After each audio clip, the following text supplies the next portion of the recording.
خلیفہ کے ہم ہیں خلیفہ ہمارا، وہ دل ہے ہمارا آقا ہمارا، ہمارا ہمارا خلیفہ ہمارا، وہ دل ہے ہمارا آقا ہمارا، وہ دل ہے ہمارا آقا ہمارا۔ Assalamu alaikum and welcome to This Week with Huzur. We are honored to present highlights of a virtual mulaqat where Hazrat Khalifatul Masih Ayyadullah Ta'ala bin Nasr al-Aziz graciously met with Nasirat and Lajna from Denmark last weekend. Last Sunday, Lajna and Nasirat from Denmark, gathered at the Nusrat Jahan Mosque, were blessed with a virtual mulaqat with Hazrat Khalifatul Masih V, may Allah be his helper. After a formal session which began with tilawat, hadith, an excerpt from the writings of the promised Messiah ﷺ, the Lajna and Nasirat had the opportunity to ask questions on a range of issues. میرا یہ سوال ہے کہ ایک حدیث میں آتا ہے کہ اللہ میاں نے فرمایا ہے کہ اگر میں حضرت محمد صلی اللہ علیہ وآلہ وسلم کو نہ پیدا کرتا تو پھر میں اس دنیا کو نہ پیدا کرتا، اس کا کیا مطلب ہے اور یہ کیوں فرمایا ہے؟ جزاک اللہ۔ اس کا مطلب یہ ہے کہ اللہ تعالیٰ کو حضرت صلی اللہ علیہ وسلم بہت پیارے تھے اور اللہ تعالیٰ نے آپ کو کامل انسان بنایا۔ اللہ نے کہا کہ کوئی بھی دنیا میں پرفیکٹ انسان نہیں سوائے ایک کے، جو حضرت محمد رسول اللہ صلی اللہ علیہ وسلم ہیں، اور انسان کے لحاظ سے بھی آپ کو کامل بنایا، آپ کی شریعت کے لحاظ سے بھی آپ کو کامل بنایا، اور دنیا کی ہدایت کے لیے بھی آپ کی ہدایت کو کر دیا۔ تو اللہ تعالیٰ اپنی قدرت کا نمونہ دکھانا چاہتا تھا کہ یہ میری قدرت ہے کہ اس کو میں کامل اور مکمل بنا دوں، اور مقصد پیدائش اللہ تعالیٰ کا کوئی مقصد جو ہے کسی بھی چیز کے بنانے کا بے فائدہ نہیں ہوتا، کسی چیز کو بنانا بے مقصد نہیں ہوتا۔ تو اللہ تعالیٰ نے مخلوق بنائی اور پھر انسان کو بنایا اور ساری مخلوق کو اس کا تابع کر دیا۔ تو اس کا مطلب یہ ہے کہ اللہ تعالیٰ کو عام وسلم سے اتنا پیار تھا کہ اللہ تعالیٰ نے اپنے پیار کا اظہار کیا کہ میں نے دنیا ہی اس لیے بنائی ہے کہ حضرت صلی اللہ علیہ وسلم جیسا انسان دنیا میں پیدا کروں، اور پھر دنیا اس کو دیکھے، ان کی شریعت پہ عمل کرے، ان کے نقش قدم پہ چلے، ان کی سنت پہ عمل کرے، اور ایسا کامل اور مکمل انسان ہے جس کے پیچھے چل کے پھر تم اللہ تعالیٰ کا پیار حاصل کر سکتے ہو۔ اگر یہ نہیں تو پھر تمہارا اس دنیا میں آنا بھی بے فائدہ اور فضول ہے، پھر اس دنیا کا مقصد کوئی نہیں رہتا۔ تو اللہ تعالیٰ نے دوسری جگہ فرمایا کہ اللہ تعالیٰ نے انسان کو، جن و انس کو عبادت کے لیے پیدا کیا، وما خلقت الجن والانس الا لیعبدون، انسان کو عبادت کے لیے پیدا کیا، جنوں کو عبادت کے لیے پیدا کیا، اور اس کے اعلیٰ ترین معیار جو ہیں وہ حضرت صلی اللہ علیہ وسلم نے قائم فرمائے اور آپ نے ہمیں بتائے۔ تو یہ جو مقصد ہے دنیا کی پیدائش کا، اس کو ہمیشہ سامنے رکھو، حضرت صلی اللہ علیہ وسلم کے اسوے پر چلو، ان کی شریعت پہ عمل کرو، اور دیکھو میں نے کیسا کامل انسان بنا کے تمہارے سامنے نمونے کے طور پر پیش کر دیا، تو تبھی تمہاری زندگی کامیاب ہے، نہیں تو تمہاری زندگی بے فائدہ ہے۔ اور یہ میں اس دنیا کو پیدا ہی نہیں کرتا اگر یہ میرا مقصد نہ ہوتا کہ انسان اپنے اعلیٰ معیار کو حاصل کرے۔ حضور، ہمارے بچے دو معاشروں کے درمیان پرورش پاتے ہیں، جہاں دن کا ایک بڑا حصہ مغربی ماحول یعنی اسکول کالجز میں گزار کر آتے ہیں اور باقی گھر پر۔ دیکھا گیا ہے کہ اکثر اوقات نوجوانی میں کچھ بچے آئیڈینٹی کی پرابلمز کا شکار ہو جاتے ہیں۔ پیارے حضور، میرا سوال یہ ہے کہ ماں باپ کس طرح بچپن سے اپنے بچوں کی تربیت کریں کہ وہ ان کمپلیکسز میں نہ پڑیں؟ جزاک اللہ۔ آپ کے بچے جاتے ہیں 5-6 سال کی عمر میں، بعض جگہ 6-7 سال کی عمر میں، تو 5 سال سے لے کے 7 سال تک کی عمر تک تو وہ آپ کے پاس رہتے ہیں، ٹھیک ہے؟ اس وقت آپ ان کو بچہ سمجھ کے کہتے ہیں کوئی نہیں بس کھیلتے رہو۔ اس وقت ان کو چھوٹی چھوٹی نیکی کی باتیں سکھایا کریں، ان کو دعائیں سکھایا کریں، ان کو بتایا کریں۔ بعض ماں باپ ایسے ہیں جو قرآن شریف تو ختم کروا لیتے ہیں 4 سال کی عمر میں 5 سال کی عمر میں بچے کو، پھر کہتے ہیں آمین کروا دو، ہمارے بچے نے 5 سال کی عمر میں قرآن کریم ختم کر لیا، لیکن اس کو باقی دین کی باتیں نہیں سکھاتے، ان کو پتہ نہیں لگتا ہے قرآن ہم نے پڑھ لیا تو اس میں ہے کیا۔ تو یہ چھوٹی چھوٹی باتیں بچوں کے ذہنوں میں ڈالنی چاہیے۔ بچہ تو نیکی کی باتیں سیکھتا ہے، اس لیے اسلام میں حکم ہے کہ جب بچہ پیدا ہو تو اس کے دائیں کان میں اذان دو، بائیں کان میں تکبیر کو۔ اس وقت تو عقل نہیں رکھتا، لیکن اس کے باوجود اس پہ اللہ کا اور رسول کا نام ڈالا جاتا ہے، خدا تعالیٰ کی وحدانیت کی تعلیم اس کے کانوں میں ڈالی جاتی ہے، ٹھیک ہے نا۔ اس کے بعد اب کہتی ہیں جی ہمارے اسکول میں بچے جاتے ہیں، وہاں سے متاثر ہوتے ہیں، بالکل ٹھیک ہے، اسکول میں جاتے ہیں، لیکن میں نے تو حساب لگایا ان مغربی ممالک میں سال کے 365 دنوں میں سے 180 سے 190 دن اسکول کے ہوتے ہیں اور 180 دن ان کے چھٹیاں کے ہوتے ہیں۔ اب آدھا سال جو ہے وہ بچے آپ کے پاس رہتے ہیں، اس وقت آپ کیا کہتی ہیں ان کو؟ کہتی ہیں اچھا سیر کرو، میرا دماغ نہ کھاؤ۔ ماں اپنے اگر کہیں کام کر رہی ہے کوئی تو اپنے کاموں پہ چلی جاتی ہے، باپ اپنے کاموں پہ چلا جاتا ہے، بچے کھیل رہے ہوتے ہیں، ٹی وی کے اوپر بیٹھ جاتے ہیں۔ تو وہی اثر وہ جو 180 دن اسکول سے سیکھتے ہیں نا، وہ بقایا 180 دن گھر میں بیٹھ کے گیمز کے اوپر پلے کرتے ہوئے، انٹرنیٹ پہ پلے کرتے ہوئے، ٹی وی پہ دیکھتے ہوئے، اور وہ پھر کوئی نیکی کی بات ان کو نہیں پڑ رہی ہوتی۔ تو اس میں بھی پلان ایسا بنائیں کہ بچوں کو وہ دن جو ہیں کم از کم 180 دن میں سے 90 دن ہی آپ ان کو دے دیں دین کی تعلیم سکھانے کے، تو 1/3 حصہ تو آ جائے گا نا کم از کم دین کی تعلیم سکھانے کا۔ ان کو بتائیں کہ دین کی اہمیت کیا ہے، ہم کون ہیں، ہم احمدی مسلمان ہیں، اسلام کیا چیز ہے، اللہ تعالیٰ ہم سے کیا چاہتا ہے۔ اور جو اسکول میں پڑھتے ہیں آج کل مثلاً جینڈر کی تعلیم دی جاتی ہے یا اور قسم کی باتیں کہتے ہیں، تو ان کو بتائیں تم اسکول میں تو یہ باتیں سیکھتے ہو، لیکن اللہ تعالیٰ نے جس نے ہمیں پیدا کیا اس کو ہمارا سب کچھ پتہ تھا، اور اس نے ہمیں بتایا کہ تم لوگ صحیح کس طرح رہ سکتے ہو۔ یہ جو باتیں ہیں یہ آزادی نہیں ہے، بلکہ آزادی یہ ہے کہ اللہ تعالیٰ نے جو باتیں کہی ہیں ان کو ہم مانیں، اس سے تعلق پیدا کریں اور دین کو سیکھیں۔ تو ایک محنت ہے، جتنی محنت اسکول والے کرتے ہیں آزادیاں دینے کے لیے، اتنی محنت پھر گھر والے ماں اور باپ بھی کریں، ٹھیک ہے۔ ماں کا اصل کام تو بچوں کی تربیت کرنا ہے نا۔ اگر سنبھال لیں، اس کا مطلب اگلی نسل آپ نے سنبھال لی، سوائے اس کے کوئی ماں ڈاکٹر ہے یا ٹیچر ہے اور پروفیشن میں جاتی ہے تو 5-6 گھنٹے 8 گھنٹے کی ڈیوٹی دے کے واپس آتی ہے، تو پھر اپنے بچوں کو وقت بھی دے۔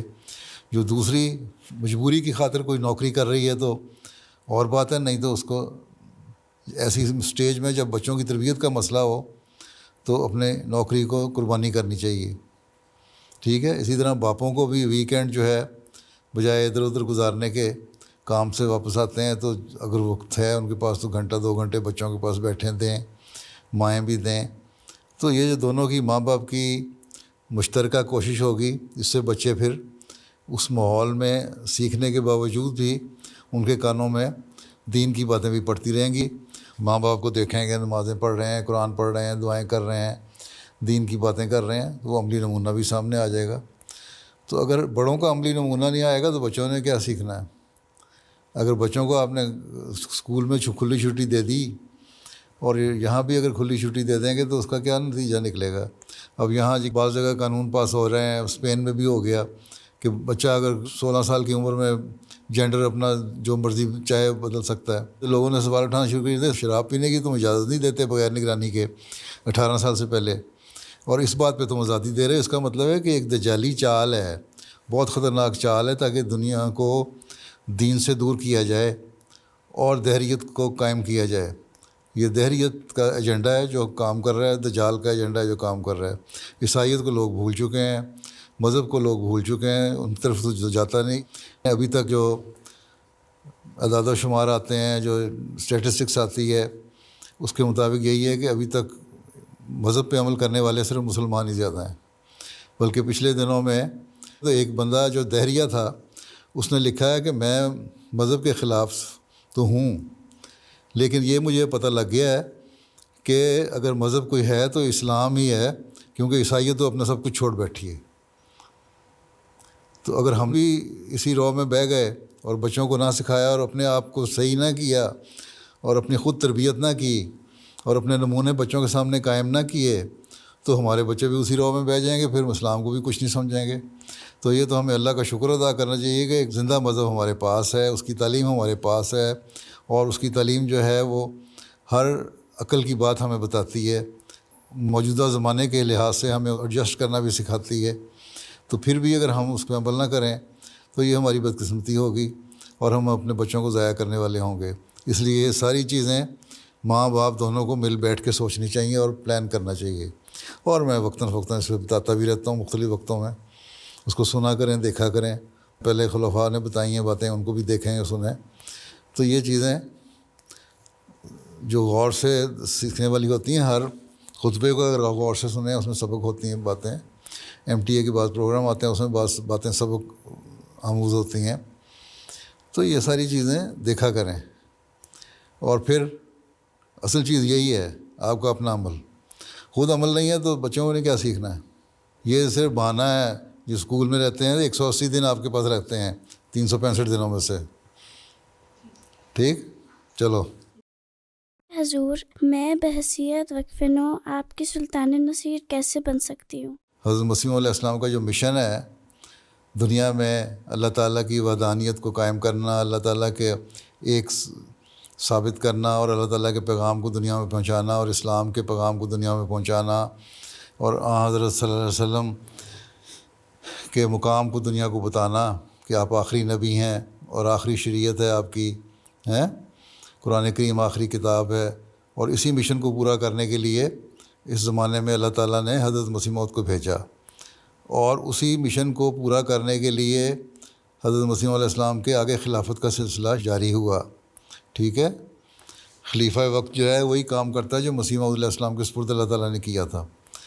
تو خلیفہ وقت اکیلا تو ساری دنیا میں جا کے نہیں کام کر سکتا، اس لیے دنیا میں جو پھیلے ہوئے احمدی ہیں وہ یہ کام کریں، ہاتھ بٹائیں خلیفہ وقت کا، اس کے مددگار بنیں، اپنے آپ کو نیک بنائیں، اپنی عبادتوں کے جو سٹینڈرڈ ہیں ان کو بڑھائیں، لیول بڑھائیں، معیار بڑھائیں، اور نمازیں اچھی طرح پڑھا کریں، 5 نمازیں، پھر نفل پڑھنے ہیں وہ بھی پڑھیں احمدی، اور پھر قرآن کریم کو پڑھیں، اس کا علم حاصل کریں، ٹھیک؟ اور پھر اس پہ عمل کرنے کی کوشش کریں، اس کی نیکیوں کو اختیار کریں اور برائیوں کو چھوڑیں، اللہ تعالیٰ نے جن برائیوں سے منع کیا ہے، اور پھر یہ پیغام دنیا کو بھی پہنچائیں، تبلیغ بھی کریں۔ تو اس طرح آپ لوگ خلیفہ وقت کے سلطان نصیر بن جاتے ہیں۔ سلطان نصیر کا مطلب ہوتا ہے اعلیٰ قسم کے مددگار، ٹھیک ہے؟ تو مدد کرنے والے بن جاؤ۔ اگر عورتیں بھی، بچے بھی، بڑے بھی، جوان مرد بھی، عورتیں بھی کریں تو پھر دیکھو کس طرح جماعت احمدیہ کا پیغام، اسلام کا حقیقی پیغام دنیا میں پہنچتا ہے۔ تم لوگ ڈنمارک میں کوشش کرو، سویڈن والے سویڈن میں کوشش کریں، ناروے والے ناروے میں کوشش کریں، دوسرے ملکوں کے دنیا میں دوسرے ملکوں میں کوشش کریں، تو پھر ایک انقلاب پیدا ہو سکتا ہے، ٹھیک ہے؟ جزاک اللہ۔ حضور، آپ اپنے خطبات اور خطابات میں جماعت کو نصیحت فرماتے ہیں اور ہماری کمزوریوں کی طرف توجہ دلاتے ہیں، اور یا اگر کبھی ہم اپنے اجلاسات میں بعض روحانی کمزوری یا برائی کا ذکر کرتے ہوئے نصیحت کرتی ہیں تو اکثر لوگ تو سمجھتے ہیں کہ یہ نصیحت ہے، کوئی فیصلہ نہیں، اور ہر بات پر عمل کرنا ضروری نہیں، اور بعض ایسے بھی ہوتے ہیں جو کہہ دیتے ہیں کہ ہمیں ٹارگٹ کیا جاتا ہے۔ اگر ایسے لوگوں کو علیحدگی میں بٹھا کر نصیحت کریں تب بھی انہیں اچھا نہیں لگتا، اس بارے میں ہماری رہنمائی فرمائیں، جزاکم اللہ۔ بات یہ ہے کہ جو تقریر کرنے والا اگر جنرل نصیحت کر رہا ہے، خطبہ دینے والا جنرل نصیحت کر رہا ہے، تو یہ تو ایک عمومی نصیحت ہے اللہ اور اس کے رسول کے جو حکم ہے اس کے مطابق۔ اب چور کی داڑھی میں تنکا محاورہ ہے۔ اب ایک شخص میں اگر یہ کمزوریاں پائی جاتی ہیں تو وہ کہتے ہیں نہیں مجھے ہی تم نے ٹارگٹ کیا ہے کیونکہ میرے اندر یہ کمزوریاں پائی جاتی ہیں، تو یہ تو اس کی کم ظرفی ہے یا بیوقوفی ہے جو ایسی باتیں کر رہا ہے۔ حالانکہ نصیحت مجموعی طور پہ کی جا رہی ہے، اور اگر اس میں ہیں کمزوریاں تو اس سے تو سبق سیکھنا چاہیے، اس کو اللہ کا شکر ادا کرنا چاہیے، اور اس بندے کا شکر ادا کرنا چاہیے کہ اس نے مجھے اس طرح توجہ دلائی تاکہ میں صحیح احمدی مسلمان بن جاؤں۔ کئی لوگ مجھے خط لکھتے ہیں کہ آپ خطبات جب دے رہے ہوتے ہیں بہت ساری باتیں ایسی ہوتی ہیں، بعض دفعہ تاریخی باتوں میں ہی بعض باتیں ایسی آ جاتی ہیں لگتا ہے کہ آپ ہمارے متعلق بات کر رہے ہیں اور ہماری اصلاح کی کوشش کر رہے ہیں، اور اپنے آپ کو ہم جائزہ لیتے ہیں اور پھر شرم آتی ہے، اپنی اصلاح کی کوشش ہم کرتے ہیں. تو ایسے بھی ہیں جو سبق لینے کی کوشش کرتے ہیں، لیکن جو ڈھیٹ لوگ ہیں اثر ہی جن پہ ہونا کسی بات کا اور دوسروں پہ الزام انہوں نے دیتے رہنا، ان پہ جو مرضی آپ کہہ لیں ان پہ اثر ہی نہیں ہوگا. ان کے لیے پھر دعا ہی کر سکتے ہیں کہ اللہ تعالیٰ ان کو عقل اور سمجھ دے اور ان کو یہ سمجھنے کی توفیق دے کہ وہ حقیقی احمدی بن جائیں. اگر تقویٰ سے کام لیتے ہوئے نصیحت کرنے والا، تقریر کرنے والا، یا اگر مرد کوئی ہے یا امام ہے یا مربی ہے، خطبہ دینے والا خطبہ میں باتیں کر رہا ہے، تو وہ پہلے تو دعا کر کے جائے کہ اللہ تعالیٰ میری زبان میں تاثیر رکھ دے کہ میں جو بھی کہوں اس پہ لوگوں کو عمل کرنے کی توفیق ملے اور اس کو غور سے سن سکیں اور اس کا دل پہ اثر ہو.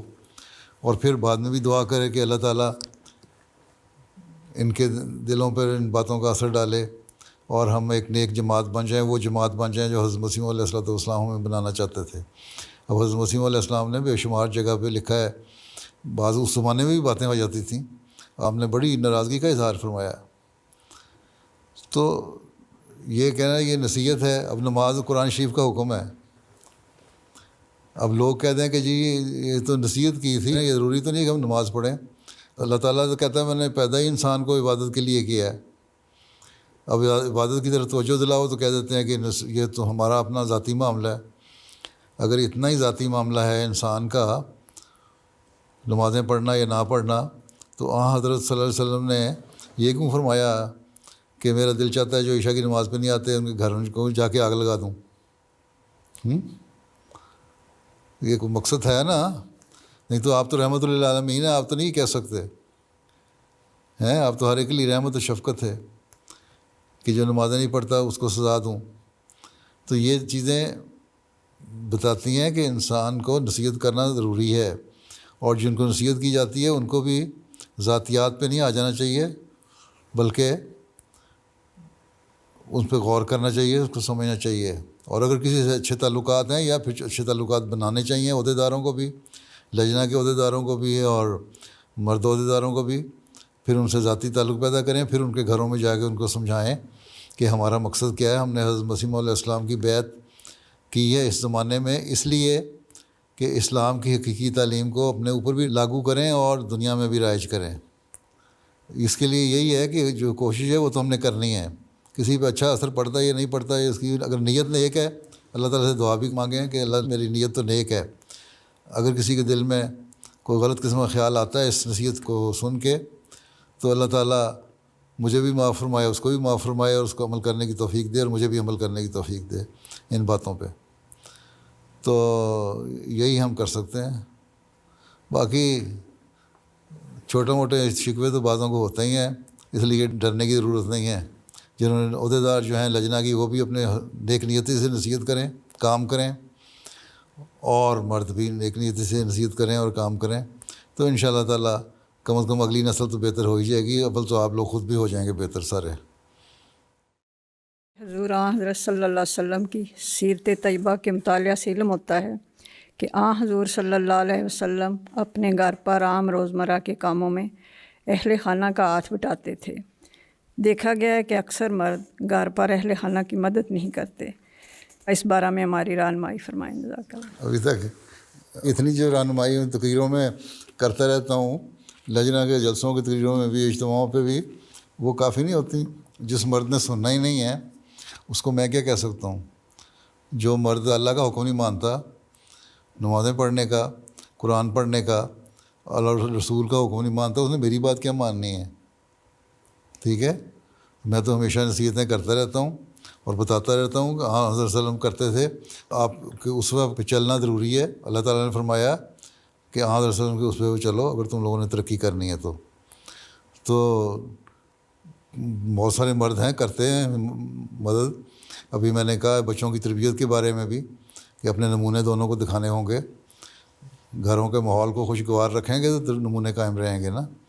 اور وہ خوشگوار اسی صورت میں ہو سکتے ہیں کہ جہاں مجبوری ہے وہاں مرد کو پھر عورت کا ہاتھ بٹانا چاہیے، اور اگر نہیں بٹاتے تو وہ غلط کرتے ہیں. نصیحت کا جہاں تک سوال ہے، نصیحتیں تو بے شمار پہلے بھی کی جا چکی ہیں، ہوتی بھی رہتی ہیں اور آئندہ بھی ہوتی رہیں گی. پر یہ دعا کیا کریں کہ آپ کے مرد جو ہیں ان نصیحتوں پہ عمل کرنے والے ہوں. ٹھیک ہے, آپ بھی دعا کیا کریں اللہ تعالیٰ ان کو عقل دے اپنے خامدوں کو. ٹھیک ہے, خود بھی دعا کریں اور حق ادا کریں. آپ کی شاید شرم آ جائے کسی کو, جب کوئی سوائے اس کے کہ بہت ہی کوئی بے شرم ہو تو نہیں آئے گی, باقی تو آ ہی جائے گی. ٹھیک ہے. حضور میرا سوال ہے کہ جو ہم کس طرح لجنہ مائلہ ڈنمارک کو 5 وقتہ نمازوں اور روزانہ تلاوت قرآن پاک اور خدمت دین و خدمت خلق کی طرف توجہ دلائیں کہ کامیابی کی شرح 100% ہو جائے. بات یہ ہے کہ 100% ہو جائے, اس کے بعد آپ بیٹھ جائیں گے آرام سے, پھر اس کو مینٹین کرنا پڑے گا نا. جی انشاءاللہ. ٹھیک ہے, پھر اس کے لیے بھی کوشش کرنی پڑے گی. یہ تو انسان کا اتار چڑھاؤ آتا رہتا ہے. ٹھیک ہے, اور اسی لیے اللہ تعالیٰ نے قرآن شریف میں بھی فرمایا تم نصیحت کرو اور نصیحت کرتے چلے جاؤ. آن صلی اللہ علیہ وسلم کو بھی یہی حکم تھا. ٹھیک ہے, سارے مسلمان یا صحابہ آن صلی اللہ علیہ وسلم کے زمانے میں بھی ایک معیار کے تو نہیں تھے, ان کی کمزوریاں بھی ہوتی تھیں, لیکن پھر بھی ان کے معیار بہت بلند تھے ہمارے لحاظ سے. تو اور قرآن شریف نے جو حکم دے دیے وہ اس لیے دیے نا کہ کمزوریاں اور اتار چڑھاؤ آتے رہیں گے.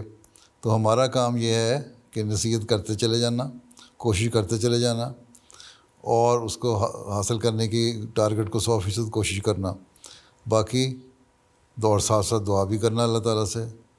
تو 100% اگر شرح نہیں بھی ہے, کم از کم نمازیں پڑھنے والے تو 100% ہونے چاہیے, تو کم از کم معیار ہے نا مسلمان کا. پھر قرآن شریف پڑھیں گے, اس پہ عمل کریں گے, تو دنیا داری اصل میں زیادہ ہو گئی ہے. ہم گھر آ کے کہتے ہیں جی ریلیکس کرنا ہے, تو 2 گھنٹے بیٹھ کے ٹی وی کے ڈرامے دیکھتے رہتے ہیں, یا اور ٹی وی کے پروگرام دیکھیں گے, یا انٹرنیٹ پہ بیٹھ کے فضول قسم کی باتیں دیکھتے رہتے ہیں. مرد بھی ہمارے گھر آ کے اگر وہ چاہیں تو آدھا پونا گھنٹہ بھی اگر دینی علم حاصل کرنے کی کوشش کریں تو وہ ان کے بھی کام آئے گا, ان کی اولاد کے بھی کام آئے گا, اور ان کے اخلاق بھی بہتر ہوں گے. اور جو پہلی خاتون نے سوال کیا تھا کہ گھر کے کام نہیں کرتے, ان کی طرف بھی توجہ پیدا ہو جائے گی, کہ نیکی کی طرف توجہ پیدا ہوگی. تو لجنہ میں بھی اور مردوں میں بھی دونوں کو مل کے کوشش کرنی چاہیے. اسی طرح لجنہ کو یہ کوشش کرنی چاہیے کہ ان کے گھر کے جو مرد ہیں ان کو توجہ دلاتے رہیں کہ نماز پڑھو, اگر وہ نماز نہیں پڑھ رہے تلاوت کی طرف توجہ دلائیں, اور ان کی توجہ دلانے سے ان کے جو بچوں میں, لڑکوں لڑکیوں میں بھی توجہ پیدا ہوگی. پھر بچے جو ہیں ان کی تربیت کا ماں کا زیادہ اثر ہوتا ہے ایک عمر تک, تو اس میں اگر ان کو عادت ڈال دیں تو کم از کم آئندہ نسل تو سنبھالی جائے گی نا, کہ نمازیں پڑھنے والے بھی ہوں گے, قرآن پڑھنے والے بھی ہوں گے, جماعت کا کام کرنے والے بھی ہوں گے, خدمت خلق کرنے والے بھی ہوں گے. تو اس طرح توجہ دلائیں تو کم از کم اگلی نسلوں کو سنبھالیں. یہ شارٹ ٹرم پلان نہ کریں. ایک تو ایک شارٹ ٹرم پلان ہے نا, تھوڑے عرصے کا پلان, کہ ابھی اپنی جو موجودہ ہمارے پاس لجنہ ناصرات ہے وہ اس کو کس طرح ٹھیک کرنا ہے. پھر یہ کہ ان کی اچھی تربیت کر کے ہم نے اگلی نسل کو کس طرح سنبھالنا ہے. تو جو ترقی کرنے والی جماعتیں ہوتی ہیں وہ لمبے عرصے کے پلان بھی بناتی ہیں. پھر یہ دیکھیں اگلی نسلوں کو ہم نے کس طرح تربیت کر کے دینا, تاکہ وہ بھی دین سے جڑی رہیں اور دین کا علم سیکھیں اور اللہ تعالیٰ کی عبادت گزار بنیں. ٹھیک ہے, تو یہ مسلسل کوشش ہے, کوشش کے بغیر کچھ نہیں ہوتا. یہ نہیں ہے کہ ہم 100% اچیو کر لیا تو کہ ہم بیٹھ جائیں گے. بیٹھنے کا کوئی نہیں وقت ملتا ایک مومن کو. مومن کی زندگی تو بس ہر وقت اسٹرگل ہے. ٹھیک ہے. حضور آپ رہنمائی فرمائیں کہ عائلی زندگی میں سسرال کا کیا کردار ہونا چاہیے, بہوؤں کے فرائض کس حد تک ہیں, اور بہوؤں پر سسرال کی خدمت فرض ہے. ابھی پچھلے جمعے ہی میں نے کسی نے کہا تھا, تو میں نے کہا تھا لڑکا لڑکی کو جب وہ بیاہ دیتے ہیں اپنے, تو پھر ماں باپ کو دخل اندازی نہیں کرنی چاہیے, ان کو عقل کرنی چاہیے. اللہ تعالیٰ نے یہ تو کہا ہے کہ ماں باپ کی عزت کرو, خدمت کرو, ان کو اف نہ کہو, لیکن یہ نہیں کہا کہ ماں باپ بہوؤں پہ ظلم کرتے رہیں اور پھر بھی جو خامد ہے وہ بھی الٹا اپنی بیوی پہ ظلم کر دے, بجائے اس کے کہ ماں باپ کو سمجھانے کے. اس کا پھر طریقہ یہ ہے کہ جو رشتہ کرنا ہے تو دعا کر کے اللہ تعالیٰ سے رشتہ کرنا چاہیے. ماں باپ کو بھی کہو کہ آپ دعا کر لیں, لڑکا بھی دعا کر لے, لڑکی بھی دعا کر لے, اور کہتے ہیں کہ اگر رشتہ قائم ہو جاتا ہے تو پھر یہ نہیں ہے کہ کل کو مجھے دخل اندازیاں کر کے رشتہ توڑنے اور چھوڑنے پہ مجبور کریں. تو ایک تو پہلی چیز دعا ہے, اور اس کے لیے استخارہ بھی کرنا چاہیے, اللہ تعالیٰ سے خیر مانگنی چاہیے کہ جو رشتہ ہے وہ اچھا ہو اور خیر والا رشتہ ہو. ٹھیک ہے. صرف محبت اور عشق کا رشتہ نہیں ہونا چاہیے، بلکہ اللہ تعالیٰ کی رضا کو حاصل کرنے والا رشتہ بھی ہونا چاہیے. ٹھیک ہے، یہی آن رسول اللہ نے فرمایا کہ تم کسی کا حسن دیکھ کے، اس کی دولت دیکھ کے، اس کا خاندان دیکھ کے رشتہ نہ کرو صرف، بلکہ دین دیکھ کے رشتہ کرو.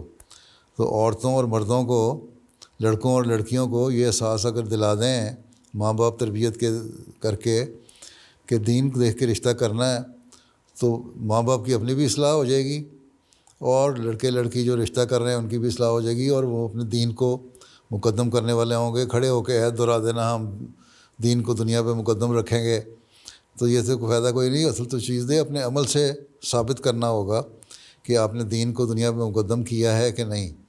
اور اس کے لیے شادی شدہ لوگوں کے لیے بھی ایک اس میں ہدایت یہ ہے کہ وہ دیندار لڑکی تلاش کریں اور لڑکی دیندار لڑکے کو تلاش کرے، بجائے ایک دنیاوی باتیں دیکھنے کے. ٹھیک ہے، پھر ماں باپ کو بھی جہالت نہیں دکھانی چاہیے، ان کو بھی برداشت کرنا چاہیے. بہو کو بھی آ کے بلا وجہ ضدی نہیں ہونا چاہیے، اور چھوٹی چھوٹی باتوں پہ ساسوں سے لڑائی یا نندوں سے لڑائی نہیں کرنی چاہیے. اور اول تو یہی ہے کہ سوائے اشد مجبوری کے کہ ماں باپ بہت بوڑھے ہیں اور ان کے ساتھ رہنا ضروری ہے اور کوئی اور بچہ ساتھ نہیں ہے، تو پھر رہ لینا، اکٹھے رہنے میں کوئی حرج نہیں. لیکن عموماً شادی کے بعد لڑکا اور لڑکی کو اپنا گھر علیحدہ لینا چاہیے. پھر کہتے ہیں جی یہاں مہنگائی بڑی ہے، کرائے پہ مکان لینا بڑا مشکل ہے، ہم افورڈ نہیں کر سکتے، اس لیے ماں باپ کے ساتھ رہتے ہیں ایک کمرے میں. پھر جب رہتے ہیں تو پھر جس طرح وہ کہتے ہیں نا پنجابی میں، برتن ایک قریب پڑے ہوں تو ایک برتن کو اٹھاؤ تو دوسرے سے ٹکرا جاتا ہے، ٹھک کی آواز آتی ہے. تو اس طرح ساس اور بہو کی بھی ٹھک ٹھک کی آوازیں آتی رہتی ہیں، اور نند اور بھابھی کی بھی ٹھک ٹھک کی آوازیں آتی رہتی ہیں. پھر عقل استعمال کرنا چاہیے، صرف برتن بن کے نہ رہیں بلکہ اخلاق دکھائیں اور انسان بن کے بیہیو کرنا چاہیے ساروں کو. تو یہ تو تربیت کا اثر ہے. اس میں تو آئلی مسائل اور ان کا حل میں نے جو مختلف تقریریں کی ہوئی ہیں اس پہ لجنہ نے کتاب کمپائل کر لی تھی، پھر اس کا انگلش ترجمہ بھی ہو چکا ہے. وہ اپنی لجنہ کو پڑھنے کو دیں، اپنی ساسوں کو پڑھنے دیں. اردو میں ہے، اول تو انگلش ساروں کو آتی ہے، نہیں آتی تو ڈینش میں ترجمہ کریں. اب یہ ہر لجنہ پڑھے تو آپ کے مسائل حل ہو جائیں گے. میری تو اتنی موٹی کتاب دے چکا ہوں آپ کو، آئلی مسائل اور ان کا حل، اس پر عمل کریں نا پھر. ٹھیک ہے نا؟ جی حضور، جزاک اللہ. السلام علیکم ورحمۃ اللہ. Those were highlights from a virtual mulaqat that took place last weekend. We now end with our final segment, the Friday Sermon Summary. In today's Friday sermon, Hazur Ayyadullah Ta'ala bin Nasr al-Aziz concluded his series of sermons on the companions of the Holy Prophet sallallahu alaihi wasallam. Towards the end, Hazur Ayyadullah Ta'ala bin Nasr al-Aziz requested prayers for Ahmadi Muslims in Pakistan, Burkina Faso and Algeria. اس کے ساتھ ہی میں پاکستان کے احمدیوں کے لیے دعا کے لیے کہنا چاہتا ہوں. دعا کریں اللہ تعالیٰ ان پہ جو سخت حالات ہیں وہاں آسانیاں پیدا کرے، اور انصاف کرنے والوں، قانون نافذ کرنے والوں اور خدا اور اس کے رسول کے نام پر ظلم کرنے والوں کو اللہ تعالیٰ عقل دے یا ان پہ پکڑ کے سامان کرے. دوسرے بورکینا فاسو کے لیے بھی دعا کریں، وہاں بھی سختیاں ہیں ابھی، اور جو دہشت گرد ہیں، شدت پسند ہیں، ان کے وہی عمل ہیں، اللہ اور رسول کے نام پر ظلم کر رہے ہیں. پھر الجزائر کے لوگوں کے لیے بھی وہاں بھی بعض حکومتی کارندے یا عدالتیں جو ہیں غلط قسم کے ظلم روا رکھ رہی ہیں احمدیوں سے. اللہ تعالیٰ سب کو اپنی حفاظت میں رکھے. خاص طور پر دعاؤں اور صدقات پر بہت زیادہ زور دیں. اللہ تعالیٰ مخالفین کی شر سے ہر ایک کو بچائے.